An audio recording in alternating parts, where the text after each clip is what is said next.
Dear students, last class we found out deviations from the Mendel's law, various types of interactions like polygenic interaction,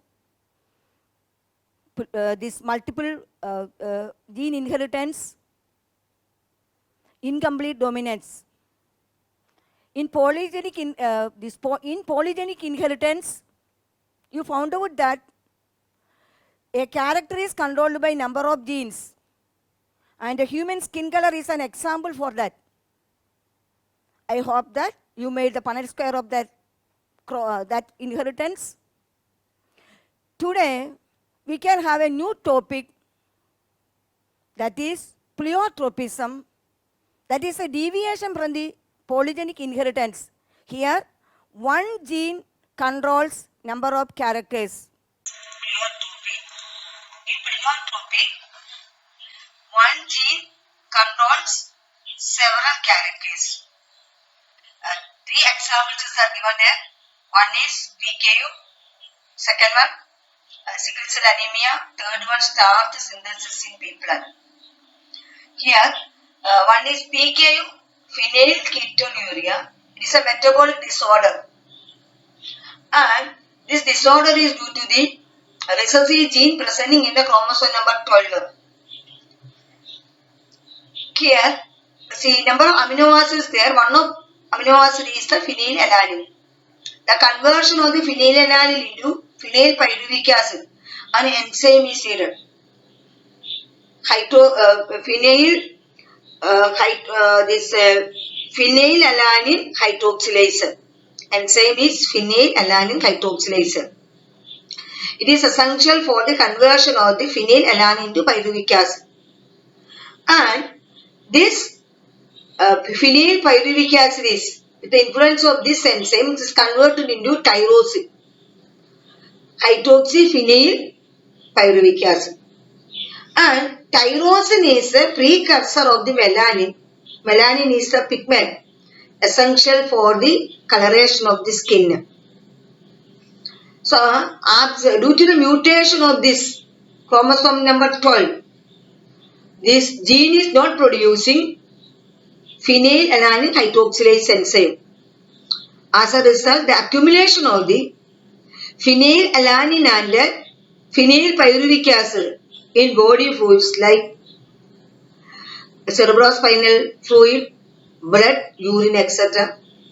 And if it is accumulation in the cerebrospinal fluid, causes the mental retardation. See this boy, it is mentally retarded child, and its excessive excretion to the urine make the urine is dark color. In addition to this, it is causing the skin disease, eczema, furthermore loss of pigmentation of the skin and hair. Next abnormality due to this. Next example for the pleiotropic inheritance is the sickle cell anemia. So sickle cell anemia is a disease, is example for codominance, it's example for the substitutional mutation, and it is an example for the Mendelian inheritance. It is an example for natural selection. So, lot of importance we can see in sickle cell anemia. So, sickle cell anemia is a disorder due to the abnormalities of its autosomal disorder due to the mutation of the genes in the chromosome number 11. This is also autosomal recessive gene controlling this disease. See, normally RBC becomes a biconcave disc-shaped structure. Due to these abnormalities, the RBC becomes sickle shape. And due to this sickle shape, this RBC cannot comes out to this capillaries and block the passage of the blood, and as a result what is happening, that is people become anemic. And the gene controlling the normal shape of the hemoglobin is HbA gene. And hemoglobin, its function is the carrier of the oxygen. And the gene is responsible for the shape of the RBC and also responsible for the amount of oxygen. If it is round shape, it can carry more oxygen. If it is sickle shape, it cannot carry that much oxygen. And when we study about the hemoglobin, it is made up of 4 polypeptide chains, 2 alpha chains and 2 beta chains.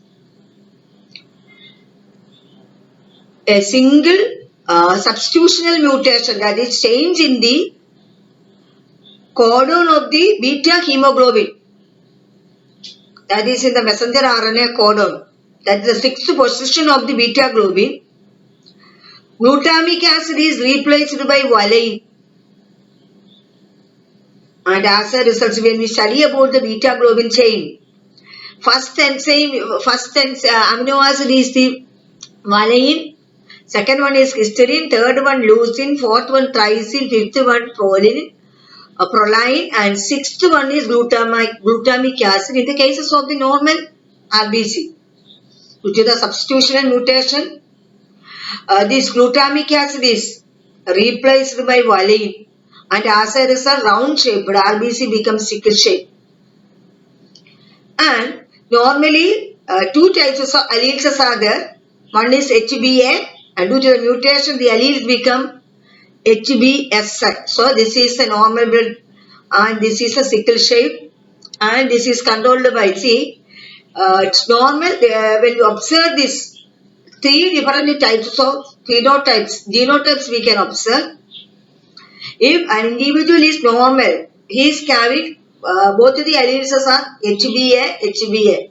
So HbA is this one, and this one is also this HbA, normal allele. And if both the alleles are HbS, that is, all RBC becomes the sickle shape and unable to survive. So in this early stage itself, that is occur. And these carriers, they are normal but carriers, because carrier, this heterozygous condition, that is, one allele is normal HbA, other one is HbS. So 50% of the RBC become round and biconcave, and the remaining 50% is sickle shape. And so they are mild anemic. Natural selection is not remove this allele, because in malaria parasite, that is Plasmodium, is not able to survive in this heterozygous individual. And as a result, natural selection is not eliminate this allele. So a cross between 2 heterozygous individuals producing this progenies, that is one normal, that's both the alleles are HbA. 2 are sickle shape, that is HbA, heterozygous condition, HbA, HbS, and the third one HbS. So this is following the Mendelian genotypic ratio, 1:2:1. So we can, this is also give an example for the Mendelian pattern of inheritance. And another example for the pleiotropism is the starch synthesis in pea plant. So shape of the pea plant, shape of the seed of the pea plant and the amount of starch in the seed is controlled by 2 alleles, capital B, small b. If both the alleles are in the same form, not HB, capital B, that seed is round shape. If one allele is dominant and another one is recessive, capital B, small b, that is also shape round. And third condition, that is small b, both of the alleles are recessive. That time the shape of the seed is ringed. So the same allele can control the amount of stars in this seed. So if both the alleles are both the alleles are in the dominant form BB, that time the seed is can convert major portion of the glucose into starch. So it is large size seeds. Suppose the alleles are capital B, small b. The size of the seed is intermediate because a small portion of the glucose is converted into starch. Suppose both the alleles are in the recessive form, the very low amount of starch is stored in the seed because very less amount of glucose is converted into starch. Next we have to see pedigree analysis. Pedigree in the sense it is a family history. So when we study about the Mendelian pattern of inheritance, so that is essential for to find out the various traits in a several generation of the family. That is can be done by means of the pedigree analysis. Analysis of the traits in several generations of the family, and on the basis a family tree can develop, and by means of the logic studying this pattern of this movement, study these traits in the various generation. Counselors can advise the couples about the possibilities of the traits of the or these inherited diseases or something can give their advice. So when we study about the pedigree analysis, there are a number of symbols are there.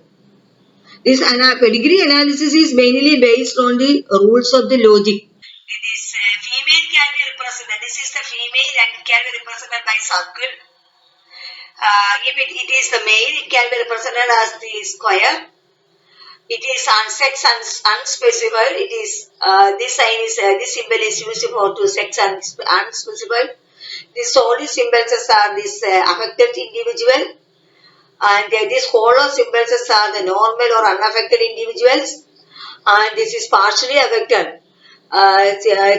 Children are, or the individuals are showing by this half shaded the circle and the square, and this the parents are joined by means of the horizontal line, and in between the parents there are two lines. It shows the marriages of the relatives, and one horizontal line below the upper horizontal line, and is connected by means of another line, and this is called the parents and offsprings, and offsprings are represented by this Arabic number 1, 2, 3, and the generations can be represented by 1 to the Roman numerals. By means of the Roman numerals, we can indicate the generations, and Arabic numerals we can represent the number of progenies, that is in the order of this their generation. And when we study about this pedigree analysis, what are the important uses of the pedigree analysis? So first important use, it helps to predict the possible genotypes of the known phenotypes. Furthermore, it is also helps the pattern of inheritances of a specific trait. Is in the cases if there is any abnormalities. If there is any abnormality, that is genetic counselors can advise the couples about the possibilities of the defective children. And it is also help to determine the mode of transmissions of various types of the disease. They may be dominant, recessive, sex-linked, then this, etc. And in addition to this, pedigree analysis is pedigree analysis used for the various fields like criminal, legal, scientific, research, academic, etc. These rules regarding to the genetic transmission of this disease. Say, suppose a normal individual cannot have an alleles of the dominant trait. That is a logic, because by definition, if one dominant allele is present, in homozygous and heterozygous condition, it is expressive. Second, a normal individual can be a carrier of the recessive trait. Third one, if a trait is sex-linked, the males would be affected more than the females because the male is heterozygous regarding the sex chromosome. So, in homologous condition, even though sex chromosome X and Y is not carrying any allele that is seen in the X chromosome.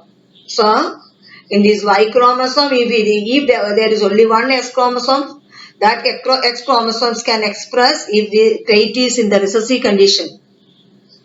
And we have to study some inheritance patterns of the disease. Next, we have to study the chromosome theory of inheritance. Before dealing with the chromosome theory, we have to study. See, even though the Mendel presented his observation 1865, it is 1866 we published, and for a long time, till 1900, it was unnoticed. The reason for the Mendel's work remain unrecognized.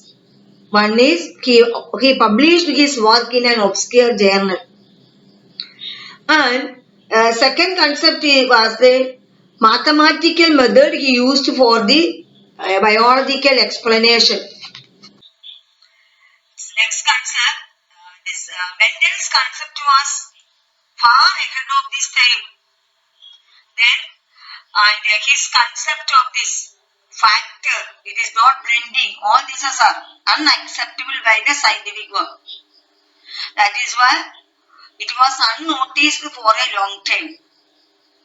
Then 1900, three scientists worked independently and rediscovered his finding.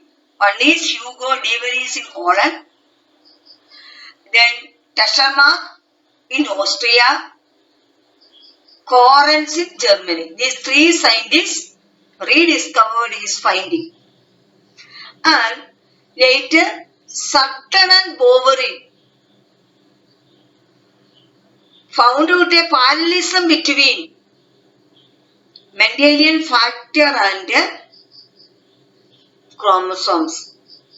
Chromosome is the fine nucleoprotein fibers present in the nucleus, and inside the chromosome we can see the genes, which are the hereditary material which control the characteristics of an organism. So when we observe this one, see, first parallelism between or similarity between Mendelian factors and the chromosome, both are occur in pairs. So this is the pairs in any reproduced cell. Chromosome occur in pairs, Mendelian factor also occur in pairs.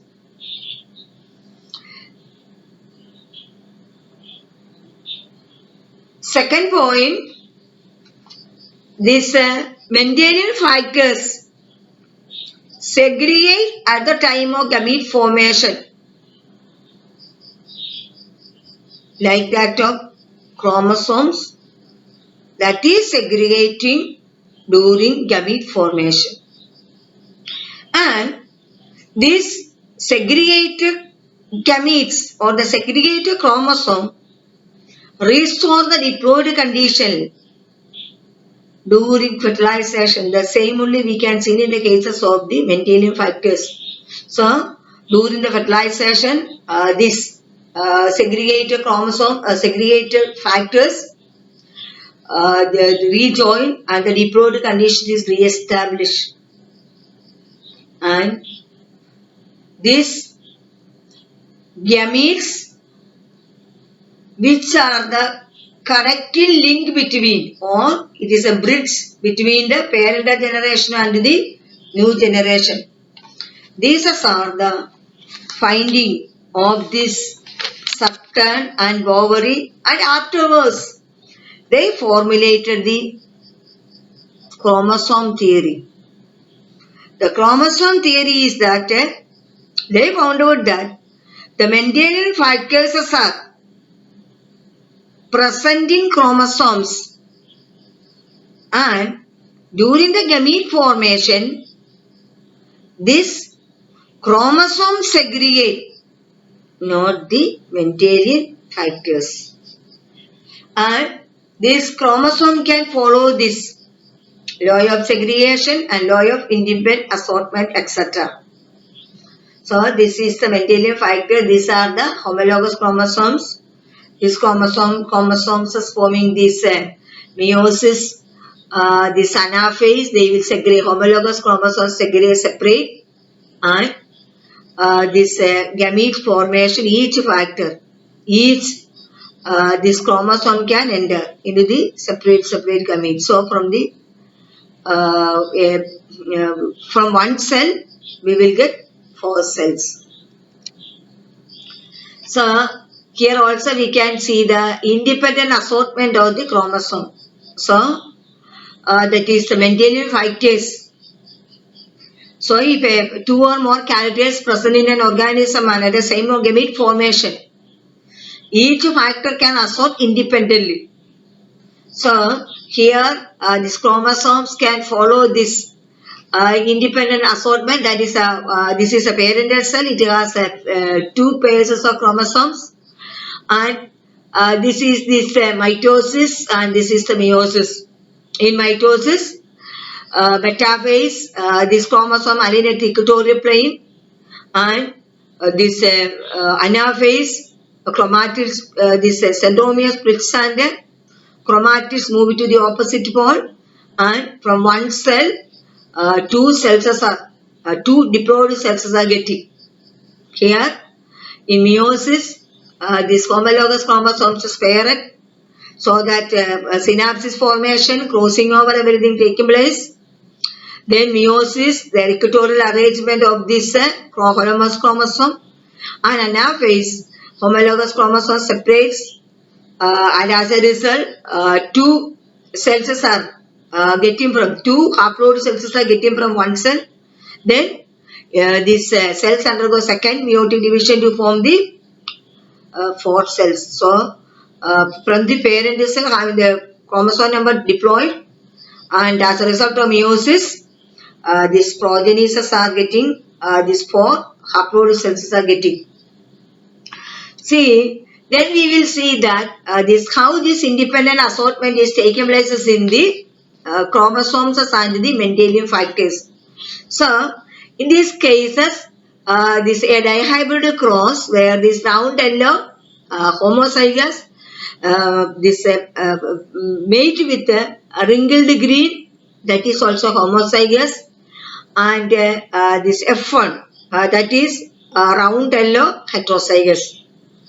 And these chromosomes can align at two ways.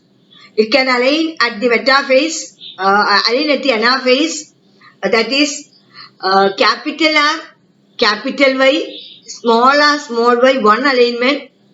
Another alignment is small r, capital Y, small r, capital Y, and capital R, small y.